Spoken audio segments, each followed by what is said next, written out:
parte donde ya vamos en Lucas 22, capítulo 22. Vamos a escudriñar 6 hermosos versos. Esta parte de la escritura también nos va a hacer entender en dónde está nuestro corazón, ¿sí? Porque dice que donde está tu tesoro, ahí estará tu corazón, o ahí está tu corazón, ¿verdad? Entonces dice, mirad también por vosotros mismos. Pero veníamos platicando en el capítulo anterior, en el versículo 33, capítulo 21, verso 33, que dice el Señor, el cielo y la tierra pasarán, pero mis palabras no pasarán. ¿Cómo está eso? Sí, todo lo que tú ves. ¿Cuántos ahorita están muertos? Y nosotros seguimos abriendo su escritura. Gloria a Dios. ¿Cuántas personas ya pasaron, ya vieron cataclismos, ya estuvieron en la pandemia? Algunos sobrevivimos, otros no sobrevivieron, otros en el terremoto del 85, y aún así su palabra continúa. Quienes hemos padecido la muerte de algún ser querido, oh, gloria a Dios. Hoy sabemos y con esta seguridad y con esta certeza dónde están esas personas. Pero sobre todo, dónde está tu corazón, que te va a dar la paz y te va a dar la tranquilidad que sobrepasa todo entendimiento para aquellos que no conocen de Cristo. Porque aquellos que no conocen de Cristo se desgarran y están muertos en vida. Pero el que conoce de Cristo, gloria a Dios, porque sabes en dónde están. Y aún así, todo eso pasará, tu vida pasará. Gloria a Dios también, que anhelamos su segunda llegada y muchos teníamos miedo a la muerte. ¿Y ahora qué piensas?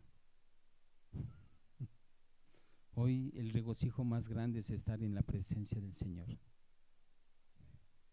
De verdad. Ahorita es lo que tú conoces, lo que yo conozco.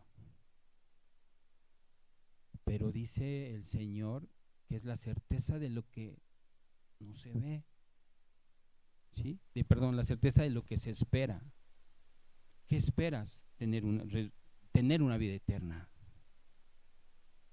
Estar a su lado, adorándole, alabándole, reconociendo que Él es nuestro Señor y Salvador en todos los aspectos de tu vida.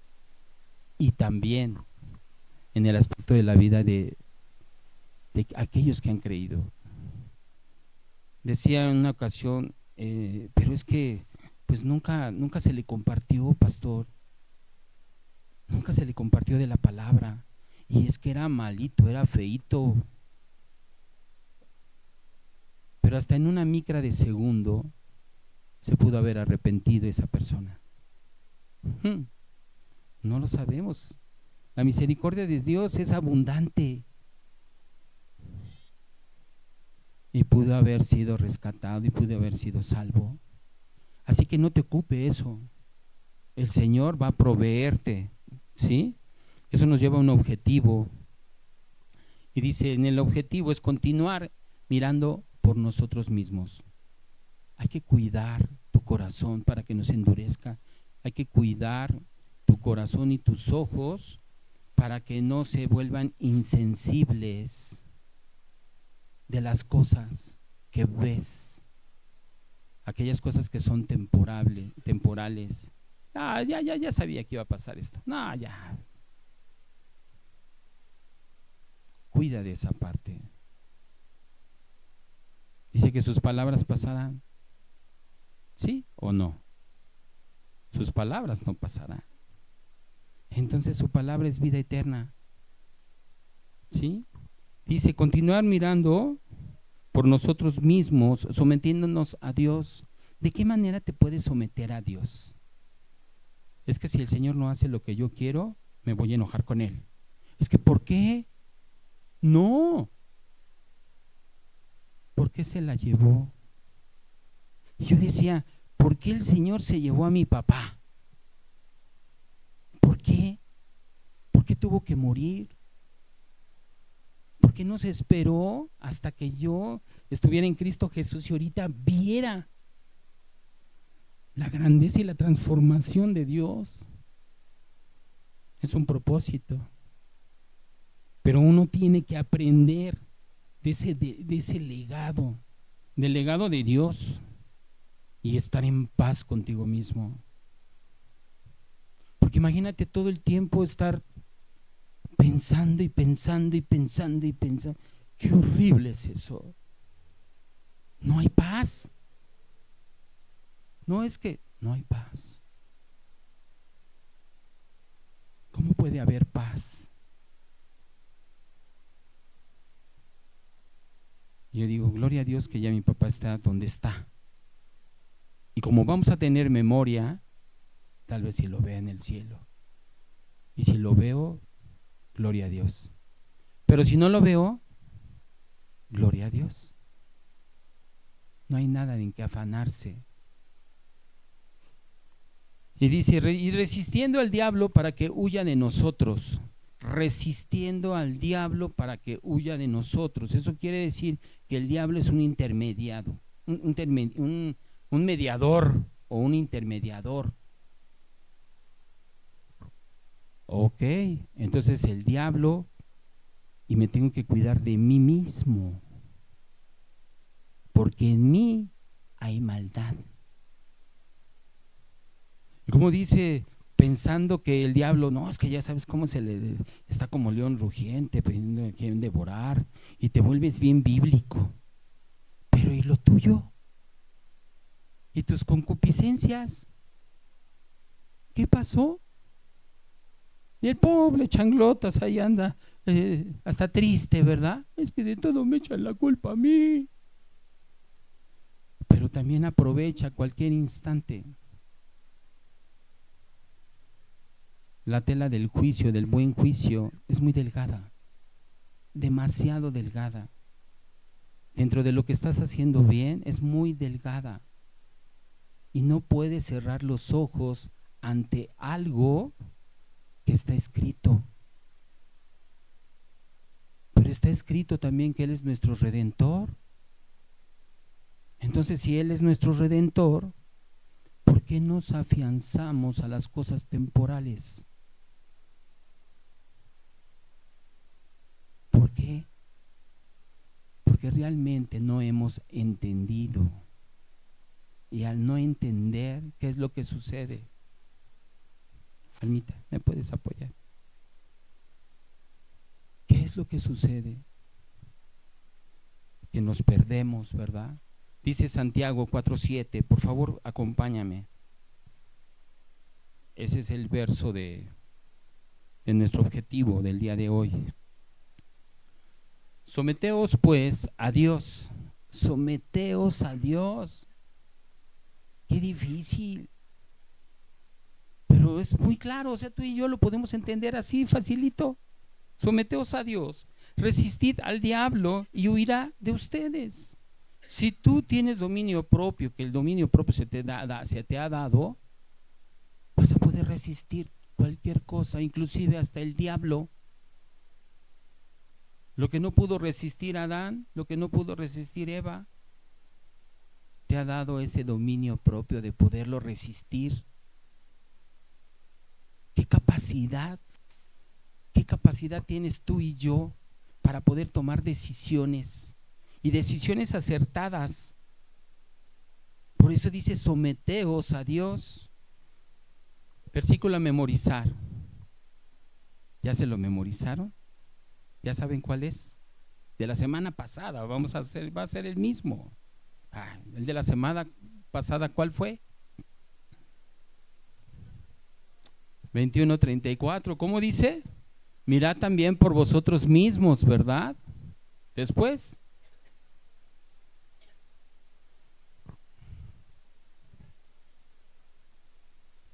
que vuestros corazones no se carguen de glotonería y embriaguez y lo de los afanes de esta vida, de las preocupaciones, de las cosas que sobrepasan un orden, que se desbordan.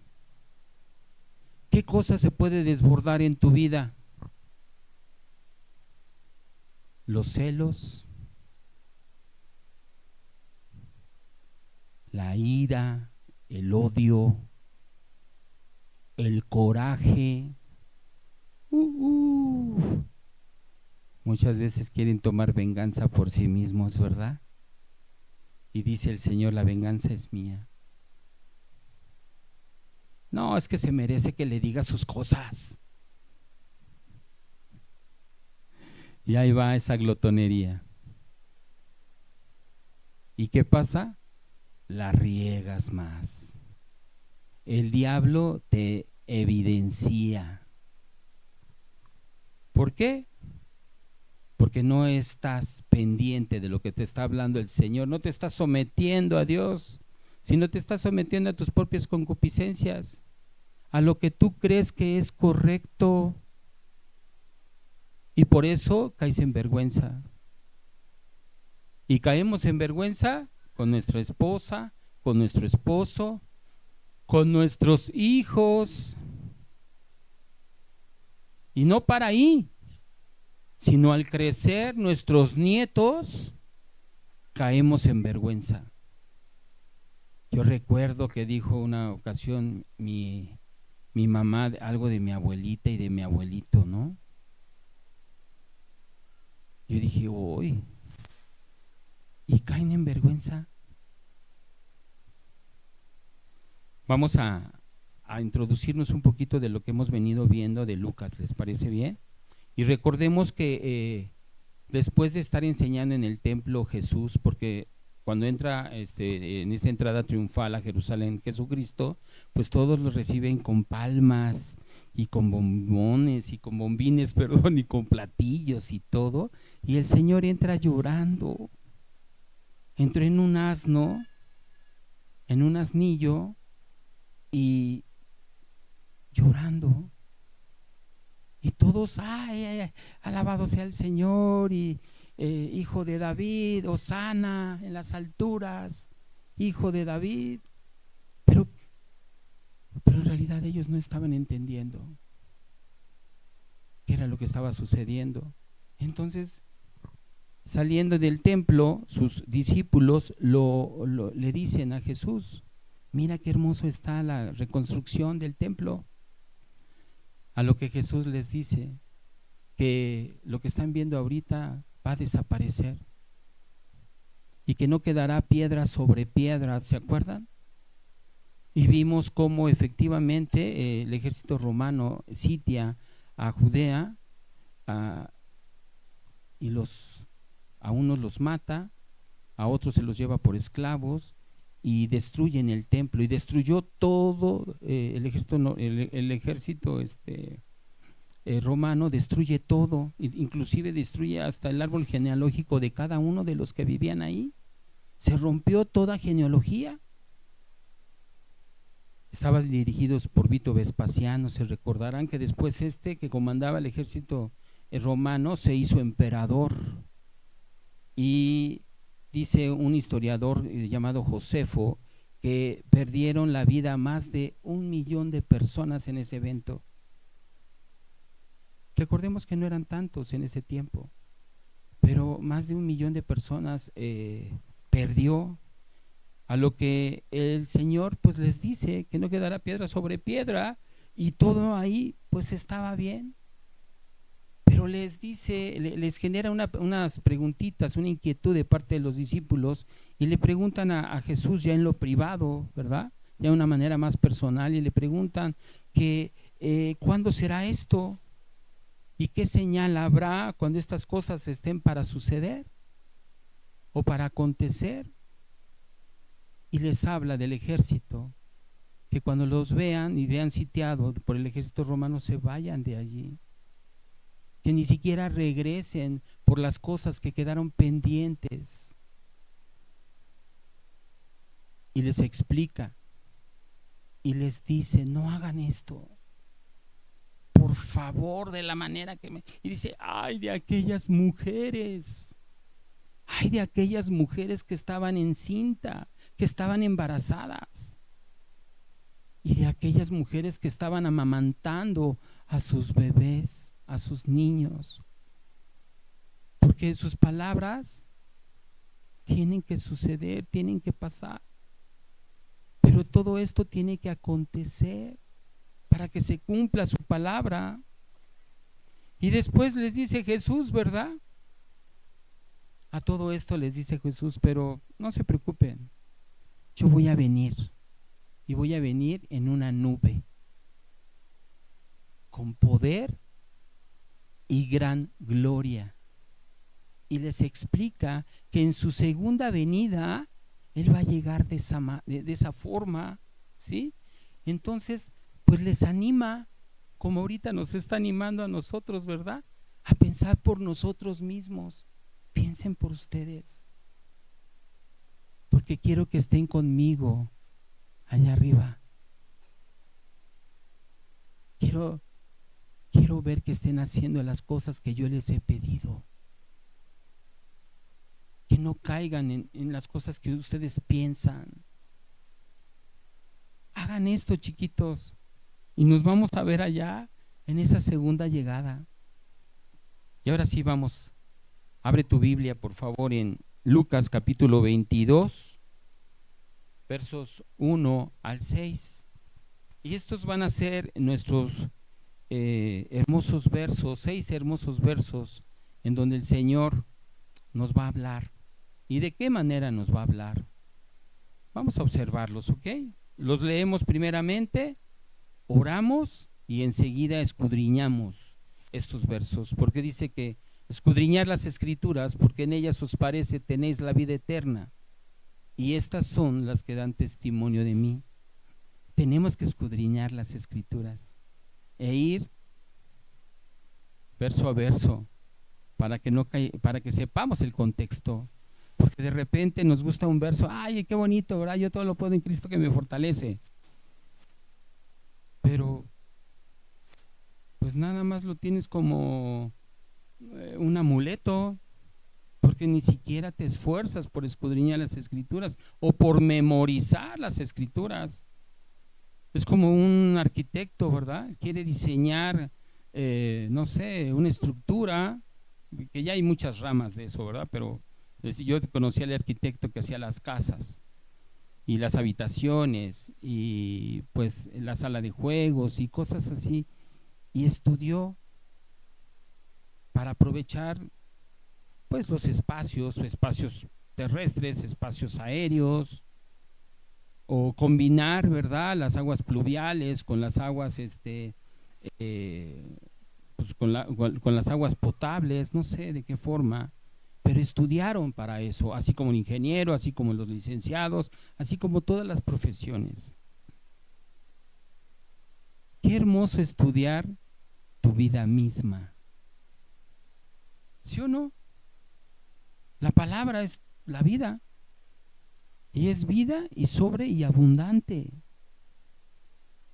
Y a veces se nos hace aburrido. Ay, es que no tengo tiempo, es que el trabajo, es que la escuela, es que mi negocio, los asuntos personales. Y no hay tiempo para estudiar la palabra de Dios. Y la palabra de Dios te va a abrir los ojos para que puedas entender todo lo que pasa en este mundo. Hasta los momentos más difíciles de tu vida. Esos momentos más difíciles de tu vida vas a saber cómo actuar. ¿Cuál puede ser un momento difícil en tu vida? Algo sencillo. Que te corran de un trabajo. Que no tengas el sustento económico. Que pierdas a un ser querido.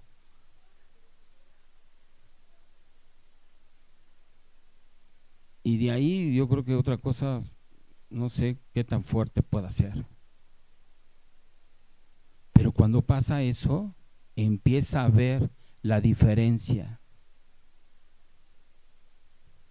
Se equivocaron el otro lo pongan acá y este pequeñito que está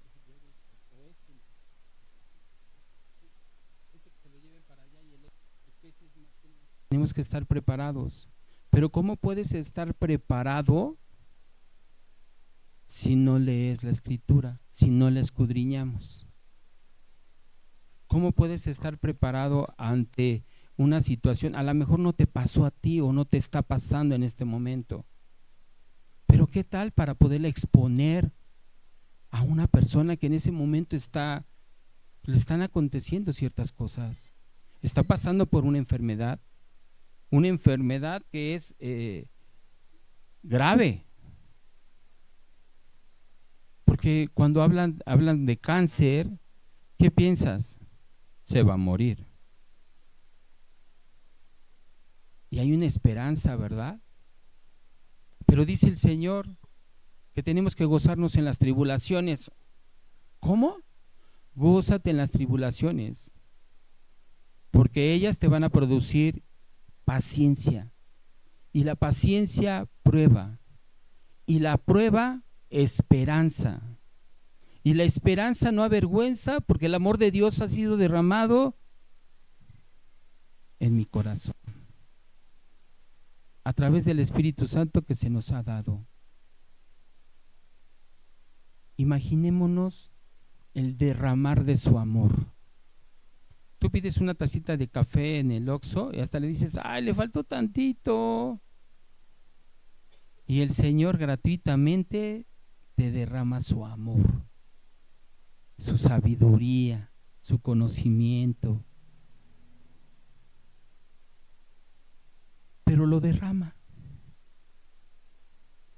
Y nos cuesta trabajo entenderlo. Porque si lo entendiéramos, yo creo que ya estaríamos como Enoc, ¿no? Ya estuviéramos caminando con él en los cielos. No sé, yo me estoy imaginando esas cosas. Pero vamos, acompáñame a Lucas 22, verso 1. Y dice, estaba cerca la fiesta de los panes sin levadura, que se llama la Pascua. Y los principales sacerdotes y los escribas buscaban cómo matarle, porque temían al pueblo. Y entró Satanás en Judas, por sobrenombre Iscariote, el cual era uno del número de los 12. Y este fue y habló con los principales sacerdotes y con los jefes de la guardia de cómo lo entregaría. Ellos se alegraron y convinieron en darle dinero. Él se comprometió y buscaba una oportunidad para entregárselos a espaldas del pueblo. ¿Oramos? Amado Señor, en esta mañana te queremos decir que muchas gracias, Señor. Muchas gracias porque tu palabra es viva y es eficaz. Gracias, Señor, porque nos tienes en este momento todos unidos, Señor, en armonía, en un mismo sentir, Señor. Anhelando de tu palabra, Señor, pero sobre todo, Padre, como dice tu palabra, Señor, que toda buena dádiva y todo don perfecto descienden de lo alto, del Padre de las luces, donde no hay sombra ni mudanza de variación. Tú siempre has sido el mismo, Señor. Ayúdanos, Señor, a poder entender lo que hoy quieres hablar a nuestras vidas, para que podamos no solamente ser oidores, sino hacedores de tu obra, Señor. Ayúdanos a entender que es necesario buscar primeramente tu reino de Dios, tu reino, Señor, para que todo aquello, Señor, que pensamos que nos hace bien o lo que tú crees que es bueno para nosotros se nos dé, Señor. Ayúdanos a entender la bienaventuranza en la cual tú nos has dicho, Señor, que seremos bienaventurados, que no solamente estaremos doblemente bendecidos, sino que a su vez también tú estarás sirviéndonos, Señor, porque nos harás sentar en tu mesa, Padre, porque tú nos has bendecido en esos lugares celestiales junto con Cristo Jesús, por el puro afecto de tu voluntad, Padre. Te damos gracias, Señor, en el nombre de tu Hijo Jesús. Amén. Muy bien. Pues vamos en el tren juntos. Nos sacudimos tantito para no dormirnos, ¿no? Por el calorcito también. Y ya si quieren dormirse, vamos a estar bien. Tengo unas bombitas de agua así, sí, tengo buen tino, ¿eh? No, pero para que no nos durmamos, cualquier cosa, toma un vasito de agua, párate. Sé que el calorcito está fuerte son, pero bueno, vamos a empezar con el primer verso y dice, estaba cerca la fiesta de los panes sin levadura, que se llama la Pascua. Y Lucas nos está mencionando aquí que estaba cerca esa fiesta, pero el que nos habla con más exactitud de cuántos días estaba esa cercanía es Marcos. Vamos a Marcos capítulo 14 y vamos a ver la primera parte, porque la segunda parte de Marcos lo vamos a ver más adelantito en unos versos. Dice Marcos capítulo 14, verso 1, 2 días, vamos a leer nada más una parte hasta sin levadura. Y dice, 2 días después era la Pascua y la fiesta de los panes sin levadura, ¿sí? Aquí vemos que menciona 2 tipos de fiesta, ¿sí? Con exactitud son 2 tipos de fiestas que están separadas. La Pascua era una fiesta de un día y la fiesta de los panes sin levadura era de 7 días, que es lo mismo, pero como estaban tan cerca y tan una con la otra, pues por eso se le llama la fiesta de la Pascua. Esto lo puedes observar tú y si lo quieres analizar un poco más, lo puedes ver en Éxodo, ¿sí? En el capítulo 12. Y bueno, la Pascua se refiere que se celebraba seleccionando un cordero o un cabrito de un año. Y este cabrito no tenía que tener ningún defecto, tenía que ser pues de primer nivel o de raza pura, como quien dice, pero no podía tener ningún defecto. Y esto habla que tenía que ser escogido en el mes de Nisan o Abid. En nuestro calendario, Nisan o Abid sería en los tiempos de marzo o de abril. No sería en las fiestas de Sembrina como nosotros conocemos, que sería en diciembre, sino esto sería aproximadamente en marzo y en abril. Y el día que se tenía que sacrificar a ese cordero tenía que ser el día 14, ¿sí? Y una vez que se tenía que sacrificar, se tenía que cenar asado. El cordero tenía especificaciones para poder comer ese cordero o comer ese cabrito. Y el día 14 de ese mes de Abid, de Abid, se tenía que cenar, pero tenía que estar acompañado de estas, ¿cómo se le llaman? Hierbas amargas. Muchas gracias, hermano. De hierbas amargas. Y vamos a ver, por favor, qué significa la palabra Pascua. ¿Sí? Estamos hablando de esta parte. Y dice la palabra Pascua es la palabra hebrea Pesaj, que significa saltar, pasar por alto o preservar, ¿sí? Y esto pues conmemoraba la salida del pueblo de Israel de la esclavitud de Egipto, ¿sí? Y esto se hacía porque recordemos que fue muerto el primogénito de todos los que habitaban ahí, pero que no eran hebreos. Los hebreos, el pueblo de Israel, ellos con el cordero, sí, que mataron para poderlo comer, su sangre la utilizaron para ponerlo en los postes y en el dintel, en la parte de arriba de la entrada de cada uno, ¿sí? ¿Por qué? Porque así había dicho Jehová de los ejércitos, para que no muriera ningún primogénito del pueblo de Israel. Vamos por favor a Éxodo, capítulo 12, versos 7 al 8.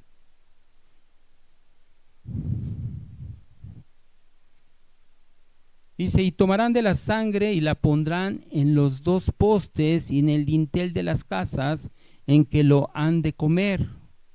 Y después dice, y aquella noche comerán la carne asada al fuego y panes sin levadura con hierbas amargas lo comerán. ¿Sí? Y bueno, enseguida de la fiesta de la Pascua seguía la fiesta de los panes sin levadura. Esto venía del día 15 al día 21, ¿sí? Eran 7 días que se aventaban en esa fiestecita. Pero vamos por favor a Éxodo capítulo 34, verso 18. Dice, la fiesta de los panes sin levadura guardarás. 7 días comerás pan sin levadura, según te ha mandado en el tiempo señalado del mes de Abib, porque en el mes de Abib saliste de Egipto. Entonces, por esas fechas ellos salieron. La levadura representa el pecado, ya que esta infla la masa. La levadura infla la masa. Así el pecado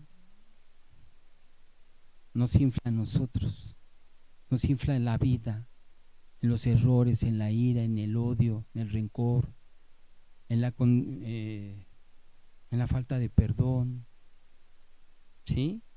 Y en esa misma semana, pues estaban los panes sin levadura, que los panes sin levadura, pues habla de una vida sin pecado.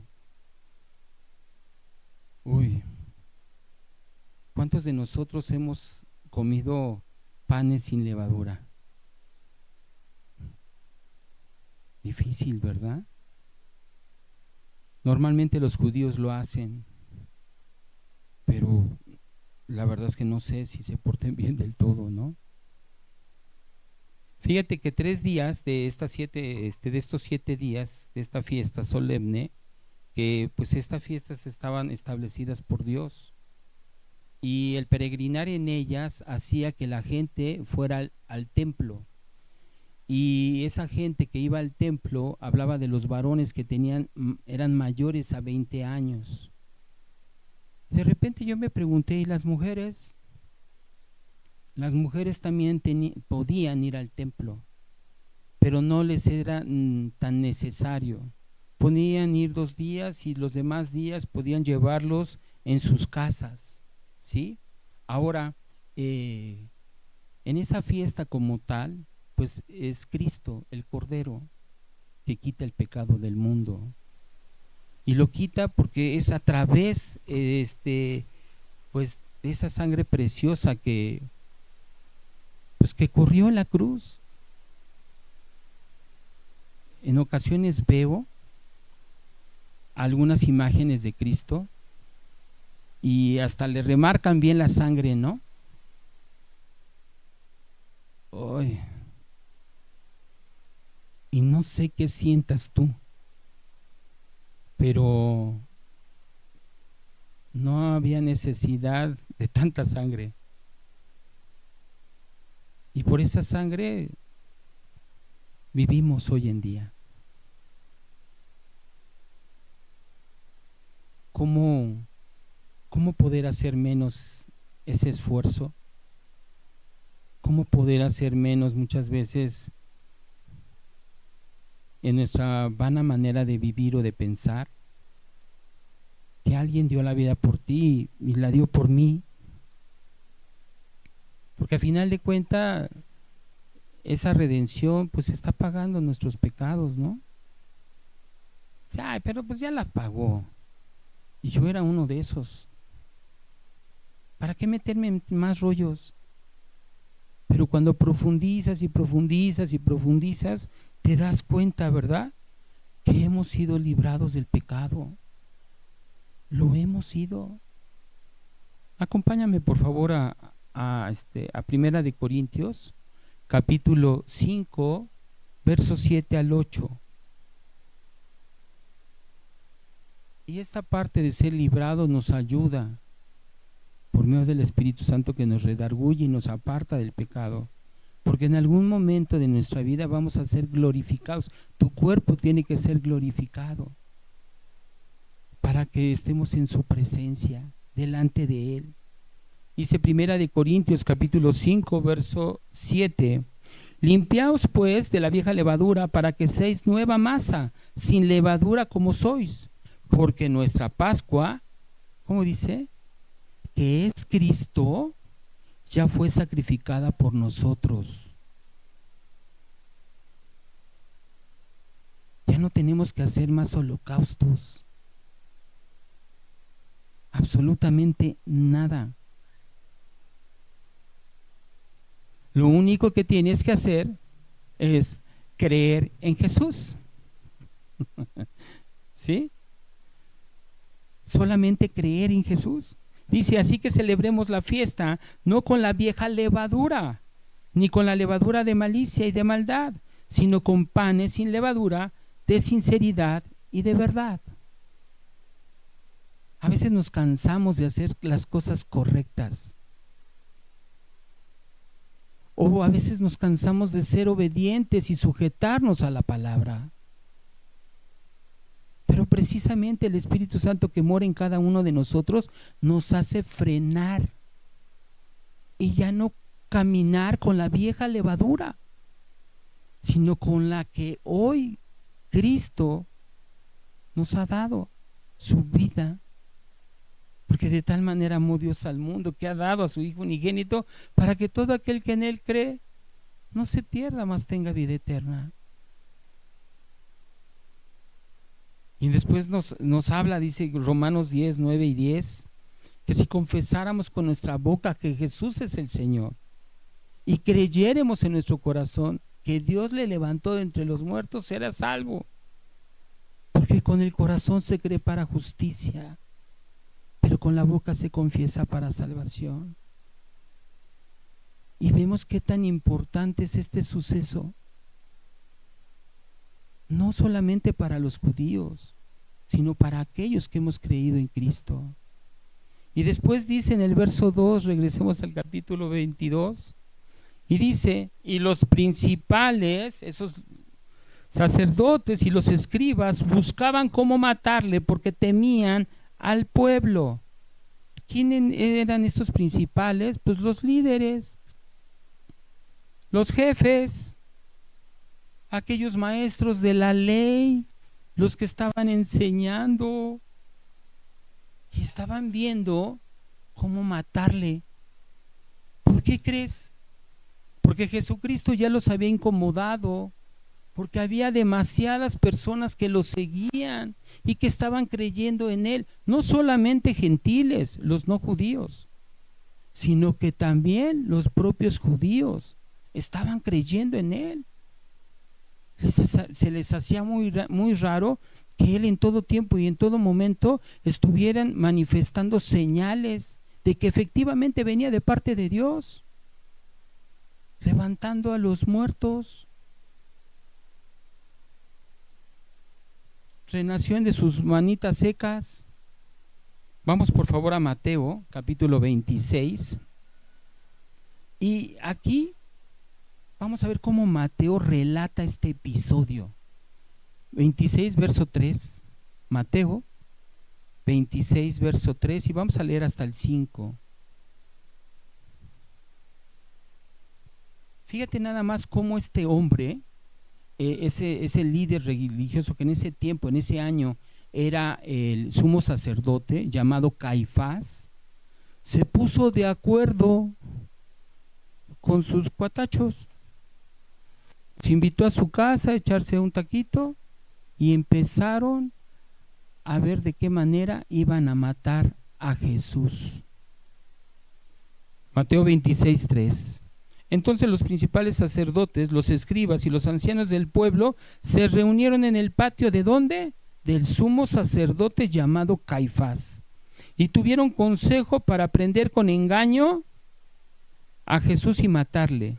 Pero decían, no durante la fiesta, para que no se haga alboroto en el pueblo.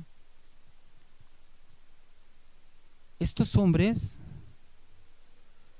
no dudaron y no estaban dudando en matarlo. Era un hecho, solamente faltaba que se consumiera. ellos estaban viendo la manera de cómo atraparlo ilegalmente, porque ellos estuvieron desde el principio que Jesús estuvo enseñando en los atrios del templo, y se dieron cuenta que pues ya estaba robando pues lo que a ellos les pertenecía, y lo que ellos estaban protegiendo no solamente era su estatus en cuestión religiosa, sino también estaban protegiendo la parte de que ellos estaban regidos por el gobierno romano y no querían que les quitaran los privilegios que ellos tenían, porque ellos eran como como la Suprema Corte de Justicia de Israel, pero estaban regidos por el gobierno romano. La duda de Caifás no era no matarle, sino de qué manera, cuándo, cómo y en dónde matarle. Porque a pesar de que ellos estaban ellos siendo enseñados, no recibieron sus enseñanzas. Y eso me pasó a mí de momento cuando estaba yo estudiando esto. Dije, cuando yo estaba en la banca, no hilaba muchas cosas. No las hilaba. Por eso se me hace tan interesante que los jueves tengamos el repaso de esta enseñanza, donde tenemos nuestra célula, donde hay preguntas, hay respuestas, y que todas esas preguntas son inductivas, para que no te quedes con las dudas, ¿sí? Pero te estaba yo comentando que a pesar de que ellos estaban siendo enseñados, no escucharon nada. Nada de lo que estaba haciendo Jesús. Sabían que había sido enviado por Dios, pero no lo reconocía. Acompáñame por favor ahora sí a Marcos, pero vamos a leer la segunda parte de Marcos capítulo 14, verso 1. Y aquí es donde el Señor nos dice, ¿verdad? Y buscaban los principales sacerdotes y los escribas cómo prenderle por engaño y matarle. Pero todo eso ya estaba escrito de alguna forma. Ya el Señor había previsto todo eso. No es casualidad o que vaya enmendando, poniéndole curita a las cosas, sino que esto ya estaba escrito. Y vamos a ver cómo lo narra precisamente el apóstol Juan. Vamos a Juan, ¿sí? Al libro de Juan, capítulo 11, verso 45 al 53.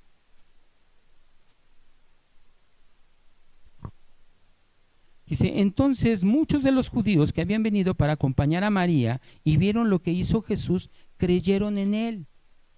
Empezaban a creer las personas. Pero algunos de ellos fueron a los fariseos y les dijeron lo que Jesús había hecho. Hay veces que no tienes nada que hacer y vas a hablar.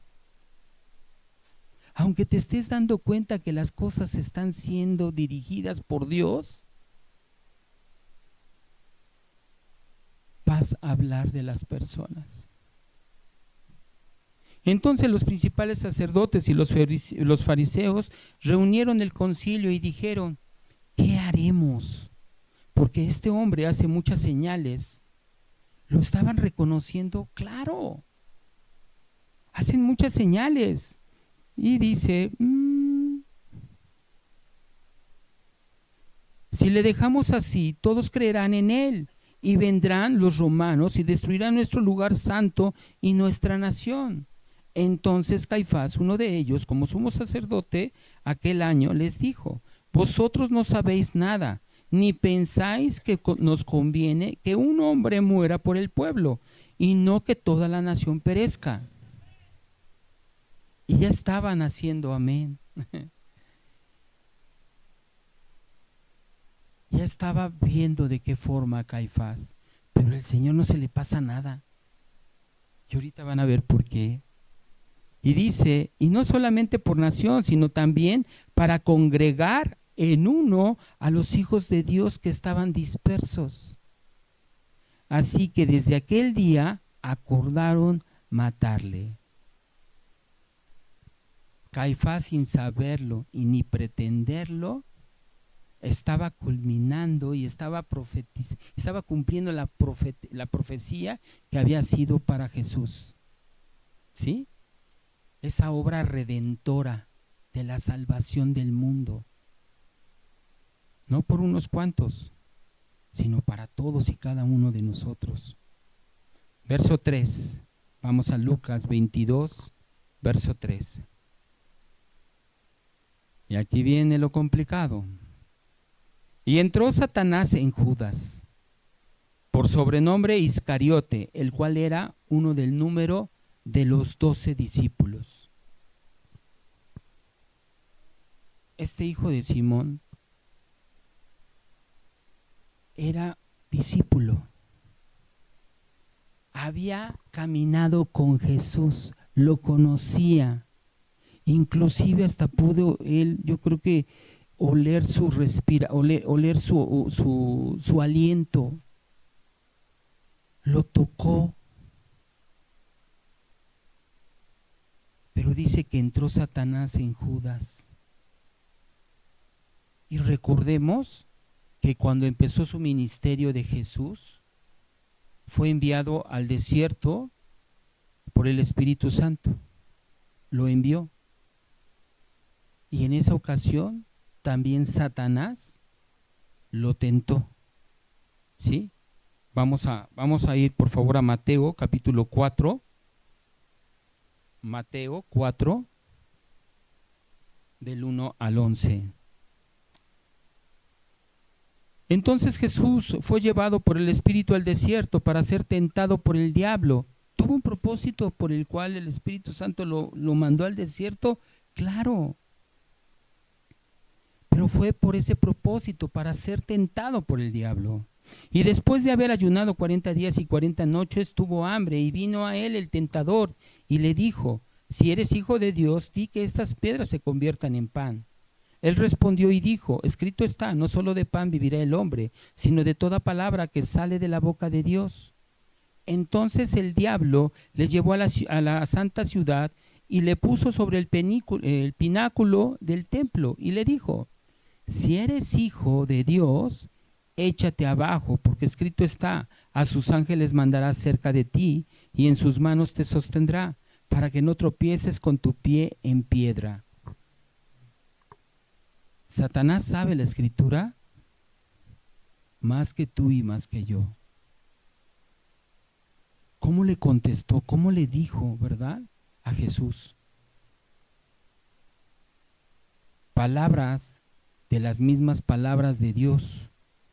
Y después dice, Jesús le dijo, escrito está también: no tentarás al Señor tu Dios. Y otra vez le llevó el diablo a un monte muy alto y le mostró todos los reinos del mundo y la gloria de ellos. Y le dijo: todo esto te daré si postrado me adorares. Entonces Jesús le dijo: vete, Satanás, porque escrito está: al Señor tu Dios adorarás y a Él solo servirás. El diablo entonces se rehusó. El diablo entonces le dejó. He aquí vinieron ángeles y le servían. Le hizo caso. Satanás no es rival para Dios. No. En absoluto. Es creado por Dios. ¿Cómo puede ser o cómo podemos pensar o imaginarnos que es un adversario para Dios? Y hemos visto que ponen a Dios en imágenes y ponen a Satanás luchando. Hazme favor. No, familia, no nos equivoquemos.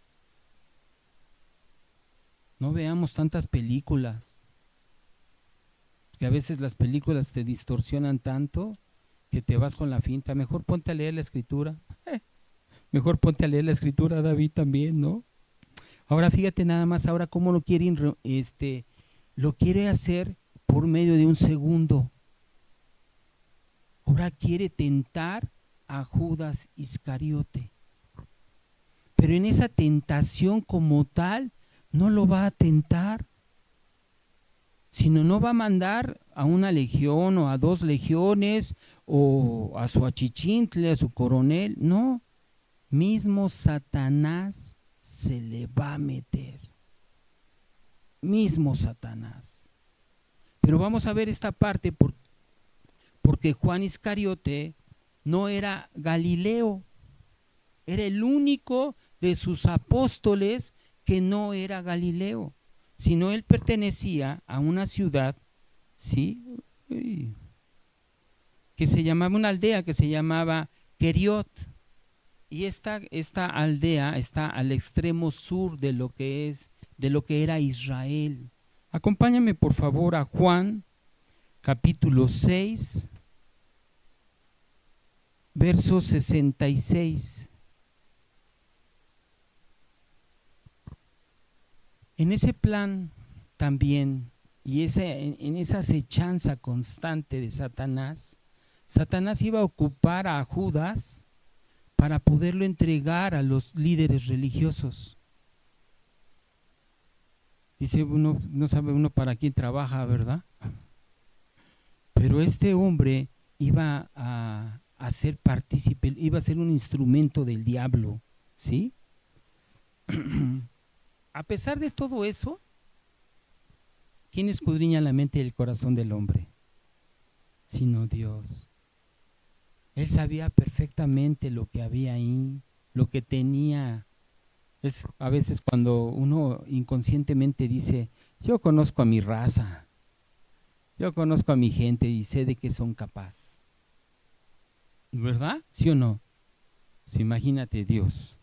Vamos a leer Juan 6:66. 6:66.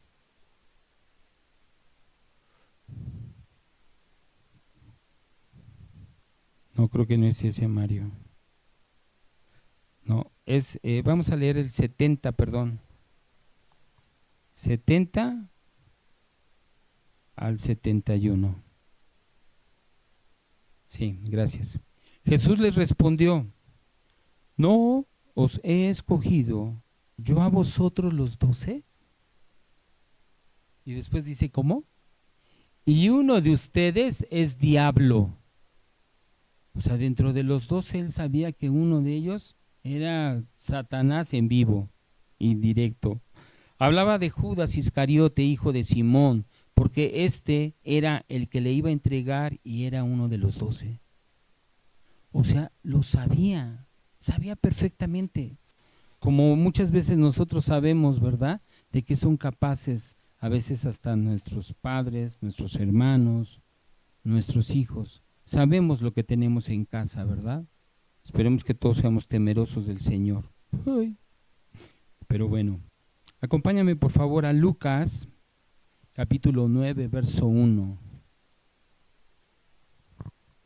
Pero aquí es lo que yo les decía, que a pesar de haberse pues congregado con Jesús, caminado con Jesús, haberse hecho su discípulo, a este diablo también le dio poder, también le dio cierta autoridad. Y lo vimos, ¿verdad?, cuando envió a sus discípulos en Lucas 9, verso 1. Habiendo reunido a sus 12 discípulos, les dio poder y autoridad sobre todos los demonios y para sanar enfermedades. Fue esa vez que le dio poder y autoridad para los demonios. Él tenía el poder y la autoridad. ¿Qué fue lo que sucedió? ¿Qué fue lo que pasó? Así de sencillo. Anduvo con él, caminó con él, estudiaba con él, pero nunca le creyó. Impresionante, ¿no? Nunca le creyó. Que no te pase eso a ti. porque a pesar de que fue uno de sus discípulos, él estaba encargado del dinero y él sustraía de todo lo que se daba para el ministerio de Jesús, se agarraba su mochada. O sea, estaba pidiendo por anticipado su dinerito, su paga. Efectivamente. Acompáñame por favor a Juan, capítulo 12, verso 6.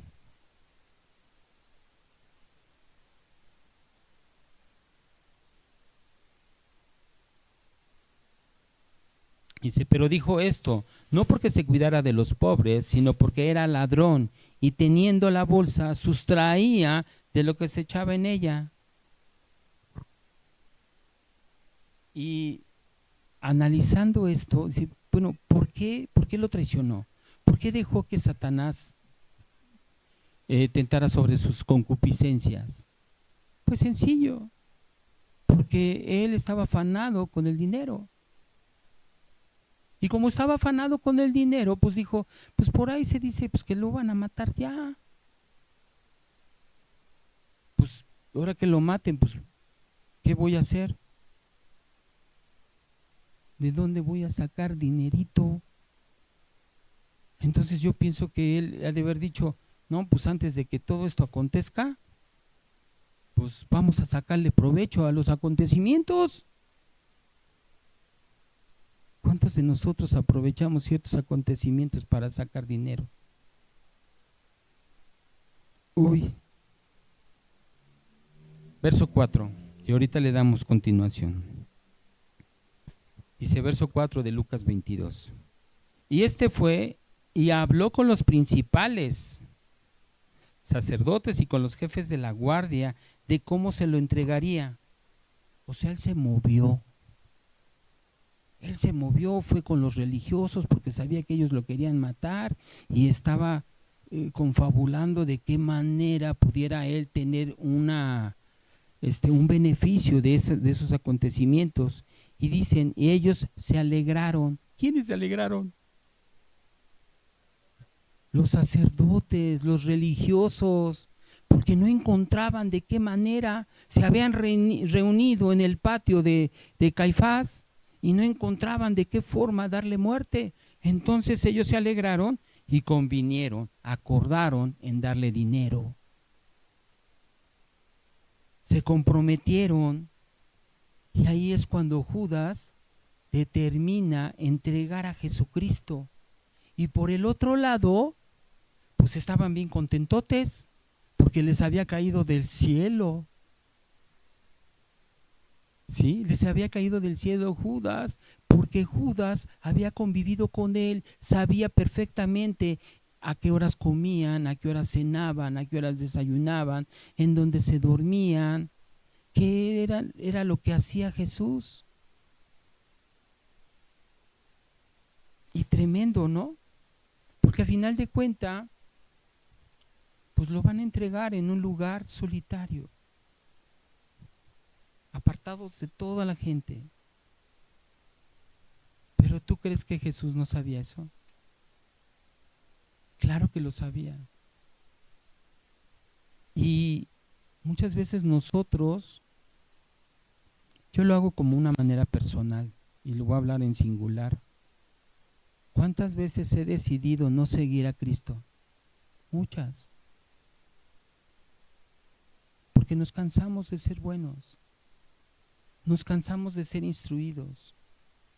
Dice su escritura, ¿no? En 2 Timoteo 3, 16 y 17, que toda la escritura es inspirada por Dios.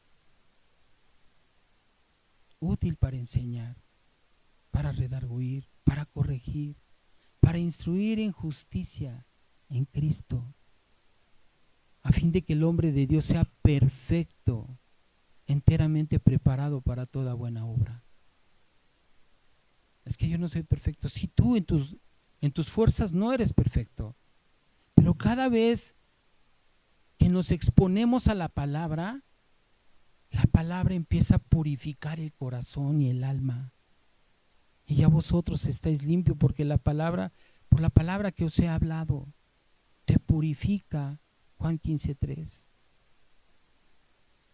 Entonces, ve lo que dice de alguna manera también, cómo estas negociaciones también se hablaron y se dijeron. Y el Espíritu Santo obró en la vida de sus discípulos para que ellos pudieran expresar lo que estaba sucediendo en ese momento. Acompáñame por favor a Mateo, capítulo 26, verso 14 al 15. ¿Sí se oye el micrófono? Sí, ok. Gracias, Mario. Dice Mateo 26, 14, dice: entonces uno de los 12, que se llamaba Judas Iscariote, fue a los principales sacerdotes y les dijo: ¿a poco sí? ¿De verdad lo quieren? ¿De verdad les interesa Jesús? ¿Qué me queréis dar? Y yo os lo entregaré. ¿De verdad? ¿Sí quieren? Y ellos le asignaron 30 piezas de plata. Y esas 30 piezas de plata significa lo que es el costo de una vida, de un prisionero. Y ahorita vamos a ver el por qué, ¿verdad? Dicen que los historiadores dicen que una moneda de plata hace referencia a un tetradracma, ¿sí? Que equivalía a 4 dracmas. Y esos 4 dracmas equivalían a un denario. Y sabemos que un denario es la jornada de de un día de salario de un jornalero. Entonces, si eran 30 monedas de plata, equivalían a 120 días aproximadamente. 120 días de salario. Por 2 meses entregaron a Jesús. Por 2 meses de jornada laboral. Fíjate nada más, 4 meses. Ya me están fallando las cuentas a mí también. Vamos, acompáñame por favor a Éxodo 21:32. Y esa es una apariencia y coincidencia, pero en realidad no es coincidencia. Decimos ya no hay coincidencias, ahora hay diosidades, ¿verdad? Ve lo que dice Éxodo 21:32. Si el buey acorneare, a un siervo o a una sierva, pagará su dueño 30 siclos de plata y el buey será apedreado. Sin darse cuenta, ellos estaban haciendo la profecía. Le estaban dando vida a la profecía que con anterioridad ya se había dado. Acompáñame a Zacarías. Profeta Zacarías, es el libro de Zacarías, capítulo 11.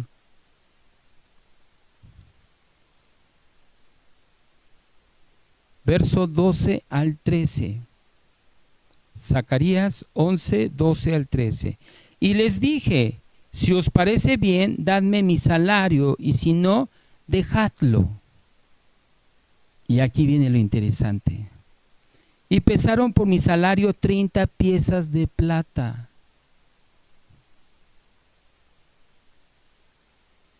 Y me dijo Jehová: échalo al tesoro. Hermoso precio con que me han apreciado. Pero hay con signos de admiración, ¿verdad? Échalos.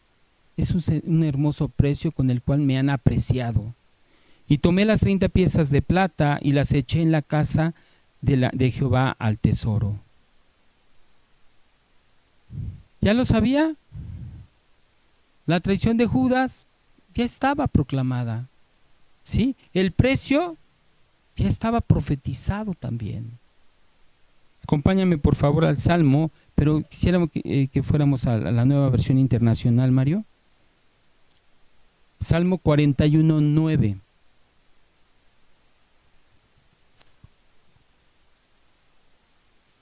Lo vamos a leer en la Nueva Versión Internacional, es otra versión un poco pues más entendible en nuestro castellano, ¿no? Dice: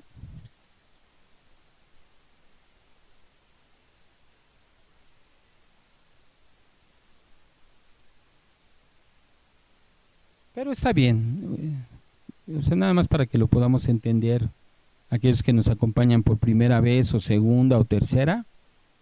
Vamos a ver la Nueva Versión Internacional. Ok, gracias. Hasta mi amigo cercano, ¿de quién está hablando? De Judas, en quien yo confiaba y que compartía el pan conmigo, se ha vuelto contra mí. Pues que no te extrañe también, ¿verdad? Que caminando en las sendas del Señor, pues alguien te traicione. Caminando, ¿verdad? Estar ceñido de su palabra. Versos 6 y con esto terminamos. Y él, ¿quién él? Judas, se comprometió, aceptó y buscaba una oportunidad para entregárselo a espaldas del pueblo, para que no hubiera gente. Fíjate nada más cómo en ese contrato que se había establecido, un contrato de homicidio, estaba viendo la manera de cómo cumplirlo. Porque eso quiere decir que estaba comprometido, tenía esa responsabilidad de entregar a Jesús, que todavía no se sabe si le habían entregado las monedas o si. No.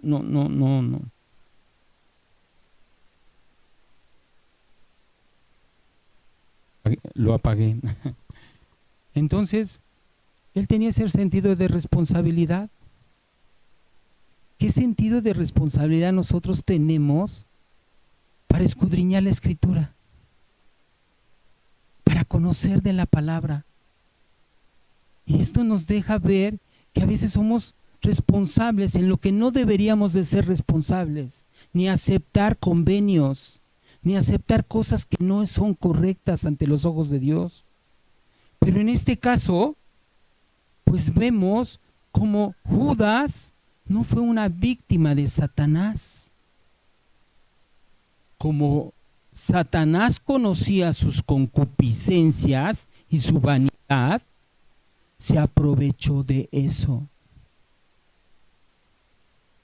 ¿Cómo se puede aprovechar Satanás cuando tú eres una persona murmuradora? ¿Cómo se puede aprovechar Satanás cuando tú eres una persona que traiciona? Una persona que miente.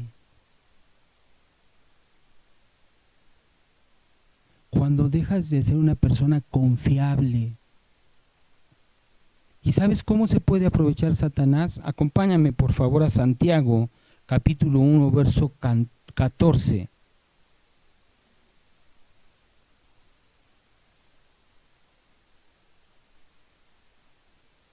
Sino que cada uno es tentado cuando de su propia concupiscencia es atraído y seducido. Tu propio pecado. Lo que está aquí. Por eso digo, Señor, por eso a veces no entiendo. Porque me gana más lo que pienso aquí que lo que tú me dices. Y ahí es cuando aprovechamos, ¿verdad? Y vamos por favor al objetivo, Mario, si me haces favor. Y con esto terminamos. Tenemos que continuar. Ya no puedes echarte para atrás. Ya no puedes decir, ya no quiero, o ya no he de beber de esa agua. Porque si estás aquí es por algo. Y ese algo es cumplir el propósito divino que Dios tiene en tu vida, para Él, no para ti. El protagonista de nuestras vidas es Jesús mismo, el que mora en tu corazón, en tu mente. Por eso tenemos que ocuparnos por nosotros mismos, de cuidar nuestro corazón. En algún tiempo yo escuchaba que decían en alguna iglesia, codea al que está a tu lado. Familia, esto es una mentira. Cuida de ti mismo, cuida de tu corazón, que no esté en esa glotonería, en esos afanes de la vida, en esas preocupaciones.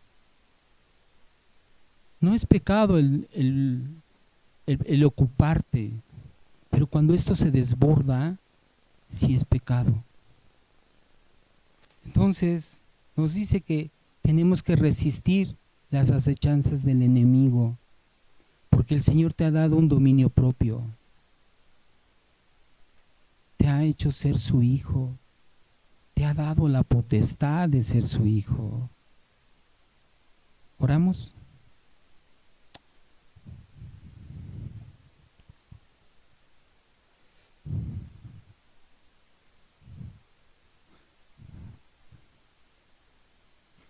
Amado Señor, te queremos dar gracias, Señor. Te quiero dar gracias por todo. Por todo aquello que has hecho en mi vida, Señor. Gracias te doy, Señor, porque me has rescatado del valle de sombras, Señor. Gracias, Señor, porque tu palabra es fiel.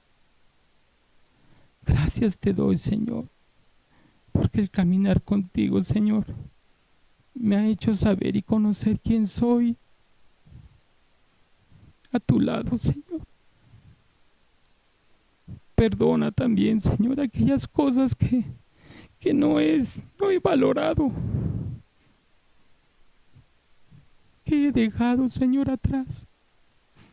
Pero te pido, Señor, que en tu inmensa misericordia tengas piedad de mí. Al igual que te pido que tengas piedad de mis hermanos aquí presentes, Señor. Llénalos de tu espíritu. Llénalos, Señor, de ese entendimiento. Llénalos, Señor, de esa promesa tuya. Que la hagan para ellos, Señor. Que sepan verdaderamente, Padre, que tú anhelas que estemos contigo toda una eternidad. Que tu palabra lo dice, Señor. El que mira atentamente en la perfecta ley, la de la libertad, y persevera en ella, no siendo un oidor olvidadizo, sino un hacedor de la obra, este será bienaventurado en lo que hace. Hoy te pido, Señor, que nos ayudes a tener ese entendimiento. Esta palabra que nos has dado el día de hoy, Señor, que llena toda expectativa, Señor, y que anhela, Señor, que la llevemos al pie de la letra. Gracias te damos, Señor, porque nos has hecho esos varones perfectos, Señor, esos hombres perfectos, mujeres y hombres, Señor, para toda buena obra. En el nombre de Jesús te seguimos dando gracias. Amén. Vamos a adorar al Señor. Si gustas